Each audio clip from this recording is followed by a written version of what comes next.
कृष्ण। कुछ भगवान के बारे में और चर्चा करते हैं, मौका मिला है। बहुत सुंदर कथा है आज, बहुत सुंदर कथा पे चर्चा करेंगे। कुछ बहुत कुछ सीखने के लिए है इसके अंदर, बहुत कुछ सीखने के लिए है। बहुत अच्छे मेरे जीवन के अंदर, मेरी एक्सपीरियंस के अंदर बहुत इंटरेस्टिंग स्टोरी है। मैं कहना चाहूंगा,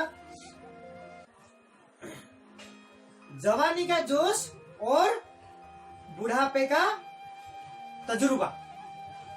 कथा है, भगवान ने कहा है कि जो जवानी का जोश है और बुढ़ापे का तजुर्बा है, ये दोनों चीजें क्या है,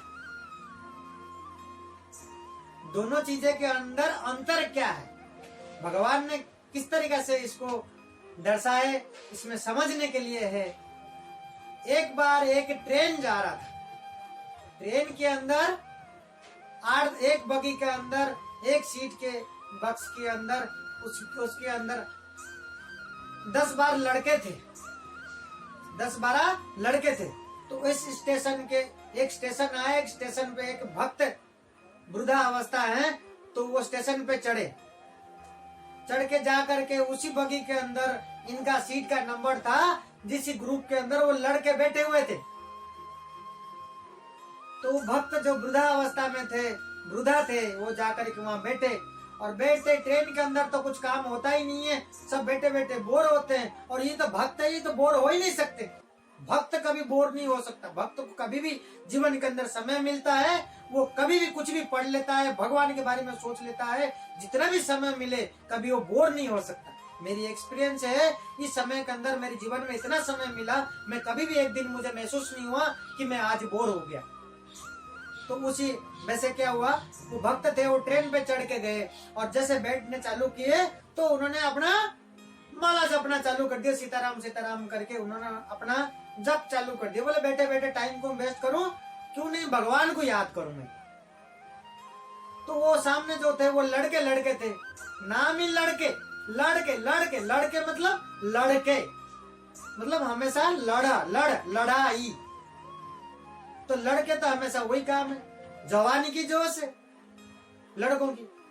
तो वो बैठे बैठे बोर हो रहे थे, उनके तो भक्ति है ही नहीं, भगवान को मानते ही नहीं थे, तो वो तो टाइम पास कैसे करे। तो उन्होंने ये सोचा, बैठे बैठे मटर गश्ती करते करते उनके तो दिमाग में उल्टा सीधा चलता है, लड़कों का करे तो क्या करे।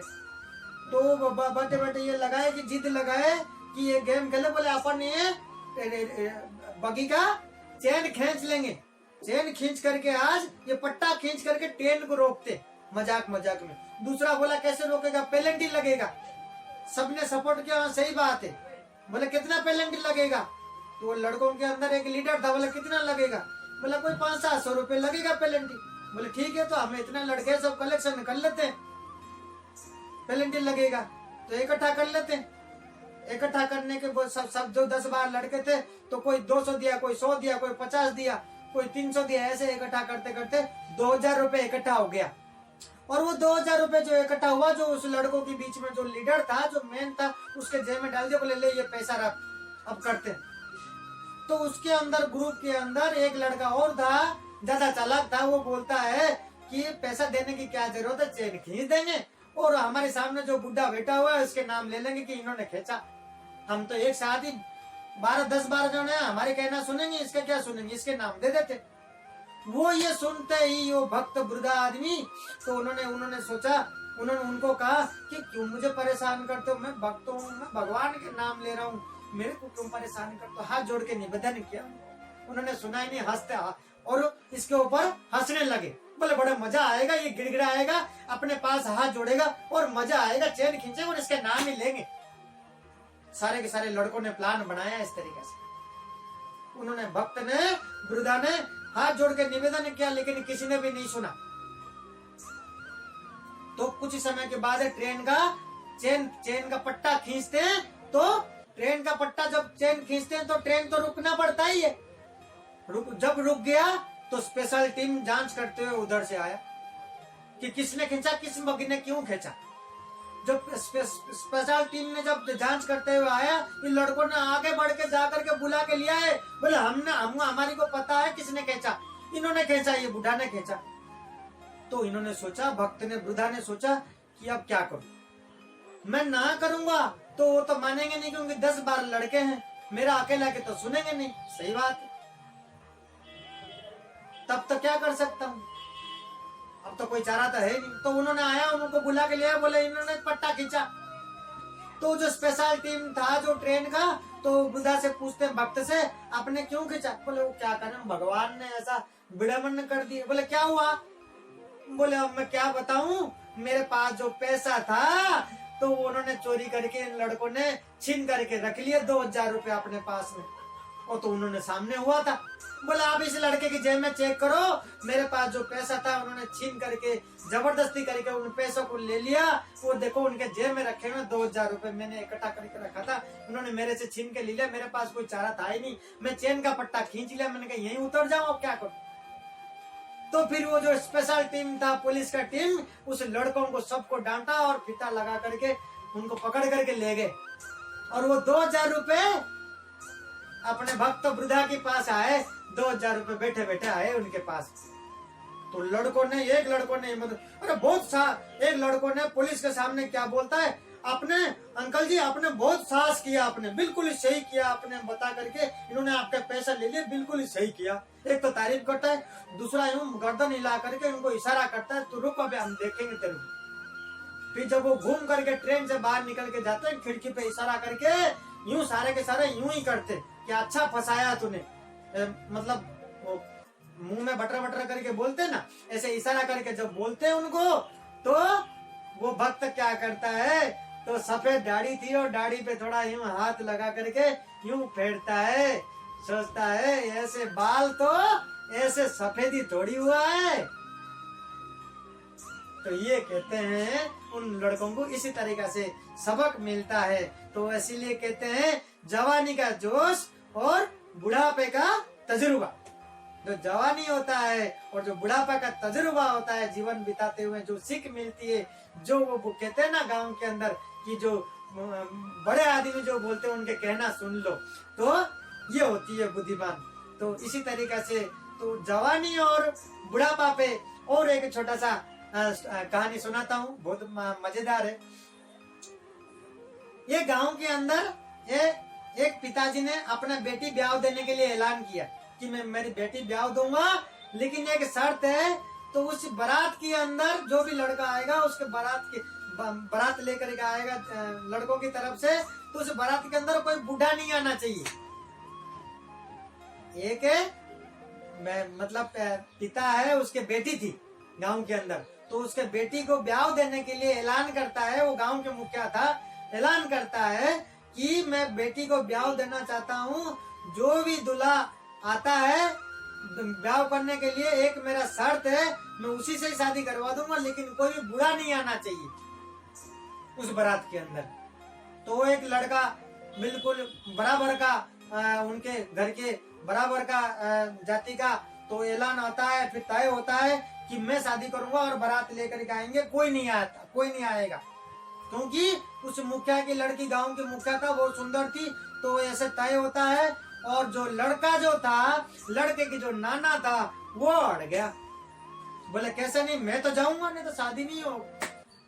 वो जो उनके नाना थे तो वो अड़ गए कि बोले मैं तो शादी में जाऊंगा। बोले अब क्या करें, बड़ी चिंता हो गई, हमने तो ऐलान तो कर दिया कि हम ब्याह करेंगे और हमारी बारात में कोई बूढ़ा नहीं आएगा। तो फिर क्या हुआ, उन्होंने बोले जो सामान जाता है बारात के अंदर, उसके अंदर अपन छुपा के ले जाएंगे, पीछे से नाना को इसी तरीके से छुपा करके ले जाएंगे। अब ले करके बारात ले करके जाते हैं और गांव के अंदर, और गांव से पहुंचने से पहले कन्या की तरफ से और एक ऐलान होता है, कन्या के पिता ऐलान करता है कि तभी मैं बेटी को ब्याह दूंगा, ये जो मेरा गांव के बगल में जो नदी बह रही है, उसी नदी के अंदर लड़के वालों ने दूध बहा देंगे तो मैं ब्याह दूंगा, नहीं तो मैं बारात लुटा दूंगा। इस नदी के अंदर पानी नहीं होना चाहिए, दूध होना चाहिए नदी के तरफ, दूध बहा दोगे तो मैं ब्याह दूंगा। तो सबने, जितना भी लड़के थे, सबने दिमाग चला दिया, बोले ये कैसे पॉसिबल है, ये तो इम्पॉसिबल है, नदी का पानी खाली करना ही मुश्किल नहीं, पॉसिबल नहीं है, तो दूध कैसे बहाएंगे, इतना सारा दूध ला करके कि पानी नहीं होना चाहिए, दूध बहाना चाहिए, ये कैसा शर्त रख लिया इन्होंने। तभी ब्याह करेंगे, नहीं तो बारात लौट जाएगा। ये तो हो ही नहीं सकता। सबने, लड़कों ने, सभी ने दिमाग लगा लिया, बारात में तो सारे लड़के लड़के, सबने दिमाग लगा लिए। अब क्या होगा? बड़ी विचित्र समस्या है। तो बारात लौटने के तैयार हो जाती है कि बारात तो लौटा के लेके जाना पड़ेगा, ऐसे शर्त रखा, ये तो इम्पॉसिबल। तो फिर वो सामान के अंदर जब नाना को छुपा के ला रहे थे, उस नाना को जो पेटी के अंदर जाकर निकालते हैं कि नाना आप बाहर आ जा, अब तो बारात लौट के जा रहे हैं, अब कोई दिक्कत नहीं है, आपको कोई देख लेगा तो देख लेगा, अब तो वैसे ही बारात लौट रही है, आपको देखने से कोई दिक्कत नहीं। बोले क्यों, क्या बात हो गई? नाना पूछते हैं क्यों, क्या बात हो गई? तो बोलते हैं कि ऐसी ऐसी स्थिति है, उन्होंने तो ऐसा कह दिया कि वो तो नदी में दूध बहा दोगे तो ही हम ब्याह देंगे, तो पानी नहीं खाली कर सकते, बहा कैसे रखते हैं? तो नाना सोच रहा है, नाना ने बताया कि ऐलान कर दो हम दूध बहा रहे, दूध बहा देंगे, लेकिन आप नदी का पानी खाली करा दो। उन्होंने कहा था कि दूध बहाने के लिए, उन्होंने नहीं कहा था कि पानी खाली करके दूध बहाना, उन्होंने कहा था कि आप दूध बहा दोगे तो मैं ब्याह दूंगा। तो नाना को जब खबर मिलता है, नाना ने ऐलान करने के लिए बोल दिया, बोले ऐलान कर दो, बोले हम दूध बहा देंगे, लेकिन आप नदी का पानी खाली कर दोगे तो हम दूध बहा देते, दूध बहाने के लिए हम तैयार है, हमारे पास इतना दूध है, दूध बहा देंगे। तो वो खबर जाता है कन्या के पिता के पास। तो ये सुन करके हैरान होता है, बोले पता लगाओ तुरंत, उसी बारात के अंदर बुढ़ा कौन, कोई ना कोई बुढ़ा आया है, कोई बुढ़ा आया है उसके अंदर, पता लगाओ। कन्या के पिता आदेश करता है, उसे आकर के बारात में पूरा ढूंढ करके छान मारते हैं, और बारात में दूल्हा की नाना मिलता है। तो वो हार मानते हैं कन्या की तरफ से, फिर वो कन्या और दूल्हा दुल्हन का विवाह होती है।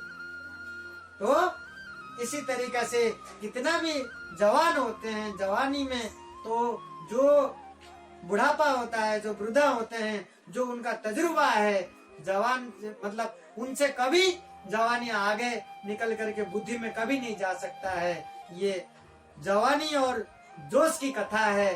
तो किसी तरीका से ऐसे तजुर्बा होते हैं, वयस्क जो एज होते हैं, जो जिनके उम्र होती है, उनका जीवन भर का जो तजुर्बा है वो इतना काम आता है कि जवानी कुछ नहीं कर सकती। तो इसी तरीके से और कुछ आगे कथा सुनाएंगे।